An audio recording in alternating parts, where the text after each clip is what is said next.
Good morning.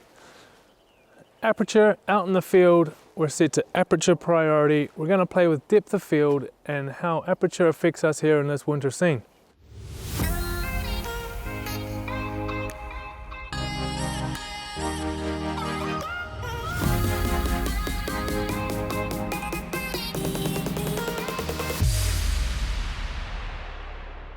Sun's just coming out. It's just touching the top of Lunar Hoggy here. Which is looking pretty awesome, so we'll get into it pretty quick. But really quickly, what we're trying to achieve here is a large depth of field. We've got foreground elements, midground elements, and the background, and it works better for landscapes when that story is told and everything is in focus. We're going to play with the different apertures and show the different effects to know how does aperture affect us in this winter scene. So let's get shooting because it is looking awesome. All right, the sun is coming out. We've got a nice little cap of light on the top of the peak there. We'll start playing with the aperture settings and see what happens. Now, as I mentioned, we're going to want a lot in focus here. We're shooting at f11. We're focusing on the hut, and as you'll see when I take the shot here and we preview that, we're getting the hut in focus and we're also getting the peak fairly well in focus.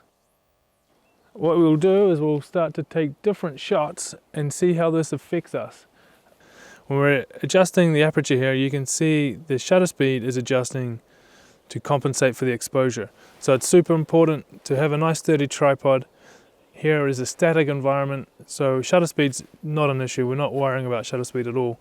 But if you have a shaky tripod, the slower shutter speed is going to make a blurry image. So important to note there. Sturdy tripod, keep it nice and still. Shutter release is really handy, so I'm not shaking the camera as I'm pushing the trigger. We have everything nice and sharp. So I'm going to start from the bottom. We'll drop it all the way down to f2.8. So at f2, you see we've got a shallow depth of field. We've got the hut in focus. This foreground's out of focus and the background's out of focus. And as we get higher into the middle range, like at f11, it starts to get sharper throughout the whole image. And at f22, we start to get a little bit of distortion around the edges. So as we're trying to get the whole frame in focus, you might be asking why we're not shooting at f22, like the highest aperture, the longest depth of field. And that's because when you get all the way to the limit of your lens, so f22, f18, whatever your lens can do, you start to get a little bit of distortion. So every lens has a sweet spot in terms of having the perfect depth of field where everything is nice and crisp and a lot in focus, and it's worth playing with your lens to figure that out. For me, it's around f11.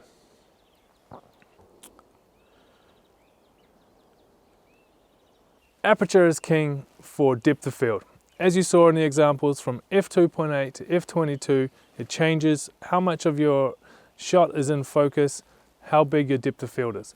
But it's not the only thing that affects your depth of field. How close and how far away you are from your subject has quite a big impact on that depth of field. And why is this going to be important for your winter photography? Because as we'll see, the further away from the subject you get, the longer depth of field you'll have. So this is great when you have not much light, you need to use a wide aperture, you can still go quite far back and get a lot in focus. So it gives you a variation to capture light, to get a good exposure and using a wide aperture. So we'll take some examples and we'll see how depth of field can be affected through your proximity to your subject. Alrighty, we've come nice and close to the rock wall here. We're going to keep the settings the same, and what we're going to change is our distance from our focus point. So we're going to focus on this rock. At f5, we're nice and close to the subject. We get a very shallow depth of field. Already the hut is out of focus. Okay, now if we change our proximity to our focus point, we'll move back a bit. Keeping the settings the same, and just to make the composition very comparable, I'm going to zoom in slightly, get a very similar composition. Use the same focus point, focus on the rock again, and voila. With the same setting, we're shooting at f5, we've now got a larger depth of field and the hut's come into focus. So that's super handy when you need to be using a wide aperture, but you still need quite a long depth of field. You can just move back, zoom in, and you get your effect. Another good example of a wide aperture is when you want that shallow depth of field, when you want to give focus to your subject. So let's say a portrait's a really good example, or if you've got quite a busy scene and you want to simplify, eliminate a lot of things, you can do that as well by making them blurry, and it's going to pull the eye and the attention to your subject.